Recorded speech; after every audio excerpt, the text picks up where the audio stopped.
UMAC stock analysis Tuesday and onwards. Am I buying? I'm covering all this in this short 1-minute video, so watch till the end.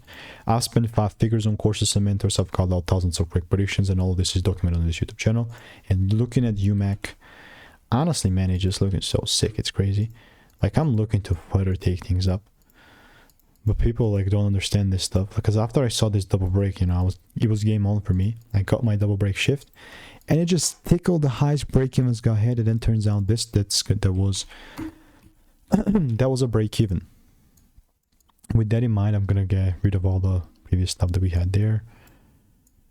That's that break even there. And honestly, I'm very open-minded for potential more longs, because this is also, we can count this as a sick demand.